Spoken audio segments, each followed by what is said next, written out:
Hello अस्सलाम वालेकुम students. आज हम एक्सरसाइज 13B क्वेश्चन नंबर 6 कर रहे हैं। एक्सरसाइज 13B का क्वेश्चन नंबर 6 है ये, और इसको हम अभी स्टार्ट कर रहे हैं। इससे पिछले लेक्चर के अंदर हमने क्वेश्चन नंबर 4 तक किया था। क्वेश्चन नंबर 5 इसी जैसे ही है। क्वेश्चन नंबर 6 थोड़ा सा मुझे डिफिकल्ट लग रहा है, इसलिए मैं करवा रहा हूँ आपको। देखें, क्वेश्चन नंबर 6 है, the figure shows a circle centre O AC as AC is a tangent to the circle at A and OBC is a straight line. ठीक है, given that AC is equal to 18 centimeter and BC is equal to 12 centimeter, find the radius of the circle. अब इस question के अंदर diagram है आपके पास। AC is a tangent to the circle, ठीक है। AC सर्कल पे टेंजेंट है, मीन सर्कल को ये लाइन सिर्फ एक ही पॉइंट पे टच कर रही है, और that point is point A. So point A से अगर हम इसका रेडियस ड्रॉ करें तो A O is the radius of the circle, ठीक है। So A O is the radius of the circle. और इसके बाद अगर हम देखें कि ए सी जो है यहाँ पर आपके पास 18 है, इस पॉइंट पे ये रेडियस जो बनता है, ये रेडियस और टेंजेंट में जो एंगल बनता है वो हमें लॉ पता है कि जब भी टेंजेंट सर्कल को टच करता है तो उस पॉइंट पे 90 डिग्री बनता है। So the angle between radius and tangent here it is 90 degree. सो ये एंगल यहाँ पे आ रहा है 90 डिग्री। 90 डिग्री के ऑपोजिट साइड है ये पूरी, ओ से लेके सी तक, इसको हम नाम देते हैं, ये हमारे पास 90 डिग्री के ऑपोजिट है रेडियस। तो ये क्वेश्चन सॉल्व मैंने किया, ये मैं आपको दिखाता हूँ। देखें ये डायग्राम, ए ओ सी आपके पास। सबसे पहले तो आप ये देख लें कि ओ ए क्या है। ओ ए है आपके पास रेडियस, ठीक है। सो ओ ए आपके पास रेडियस है।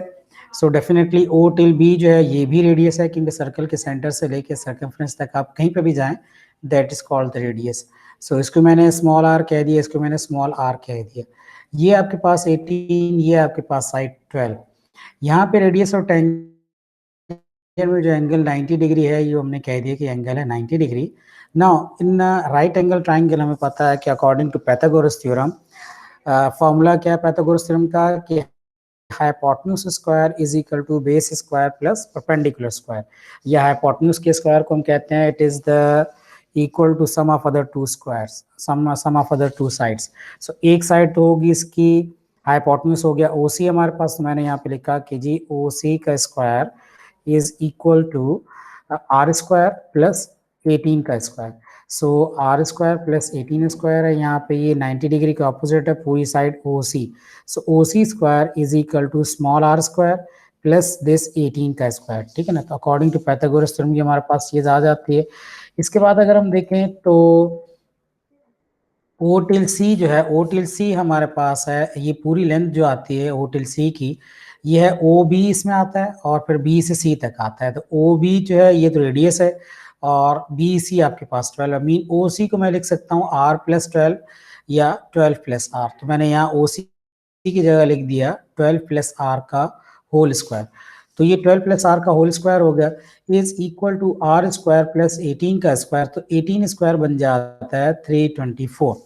So a plus B whole square बनेगा ए का square plus 2ab plus B का स्क्वायर। सो 12 स्क्वायर आ जाएगा 144, और 12 टू ज़ा 24 आर प्लस आर स्क्वायर। तो ए प्लस बी का होल स्क्वायर जो है, तो a plus B whole square की जो आइडेंटिटी है, जो आपने पहले पढ़ी है, वो हमने यहाँ पे अप्लाई कर दी। ए प्लस बी का होल स्क्वायर आइडेंटिटी क्या होती है ये मैं आपको बता देता हूँ। A plus B whole square is equal to A square plus 2ab plus B का स्क्वायर।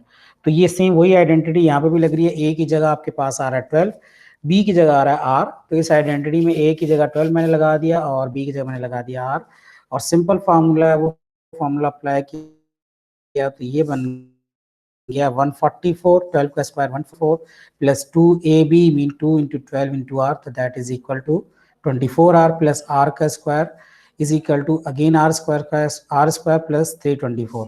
सो आर स्क्वायर और आर स्क्वायर ये दोनों आपस में हो जाते हैं कैंसिल। सो आर स्क्वायर जब आपस में कैंसिल हो जाते हैं, तो अब हमारे पास, क्योंकि इस आर स्क्वायर के मैं अगर इक्वल की दूसरी तरफ ले जाऊं, तो r square minus r square हो जाएगा, ये कैंसिल हो जाएंगे। तो ये बनेगा आपके पास 144 plus 24r is equal to 324, ठीक है। तो इसको इस पॉइंट से आगे आई होप कि आप कर सकते हैं।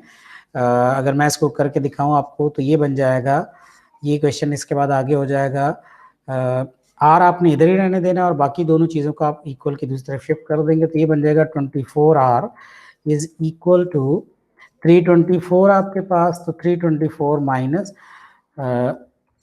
324 माइनस 144 हो जाएगा। सो 324 माइनस 144 को हम कहते हैं कि this is equal to 24R is equal to 324 में से 144 सब्ट्रैक्ट कर दें तो कितना बन जाता है हमारे पास, this is equal to mean ये हो जाएगा 324 और आई थिंक 180 आ जाता है। ठीक है, तो ये 180 हो जाता है,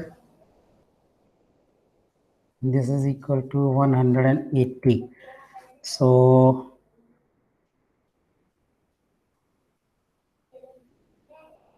ठीक है, 180 हो जाएगा आपके पास।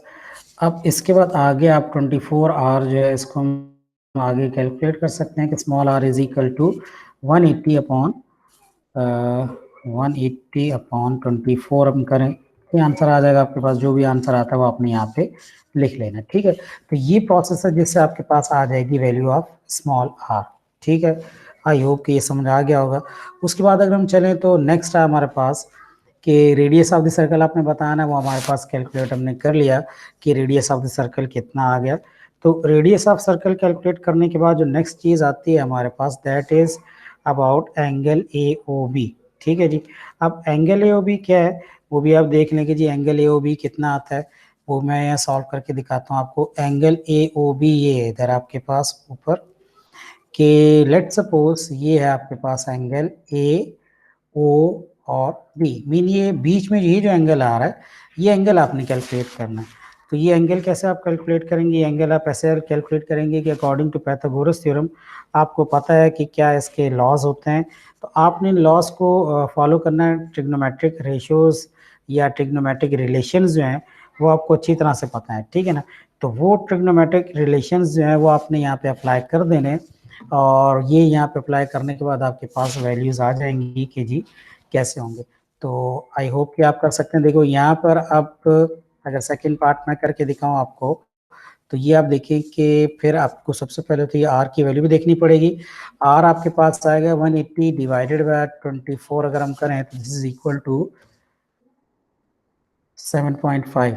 ठीक है जी, 7.5 सेंटीमीटर हो गया रेडियस। अब अगर हम सेकंड पार्ट सॉल्व करते हैं तो सेकंड पार्ट में अगर हम बात करें, so second part is equal to कि इसमें हमें क्या करना पड़ेगा, कोई सी ए ओ बी में कोई सी दो साइड्स का रिलेशन आपने फाइंड करना है। ठीक है ना, तो ए ओ बी यहाँ पर है, मैं अगर इस साइड का रिलेशन फाइंड करूँ तो ये हो जाएगा अकॉर्डिंग टू दिस एंगल, ये इसके बिल्कुल ऑपोजिट साइड है और ये है इसके साथ एडजेसेंट। ठीक है, तो ये कॉस का रिलेशन बनता है between opposite and the adjacent, या इसको मैं कह देता हूँ सॉरी कॉस का नहीं, ये टैन का रिलेशन बनता है अकॉर्डिंग टू दिस एंगल। ये बिल्कुल इसके ऑपोजिट है और ये एडजेसेंट है, मीन हाइपोटेन्यूज नहीं आ रहा, तो इसको टैन AOB हम कह सकते हैं ऑपोजिट अपॉन एडजेसेंट, या इन अदर वर्ड्स आप कह सकते हैं कि परपेंडिकुलर अपॉन बेस। तो यहाँ पे आ जाएगा आपके पास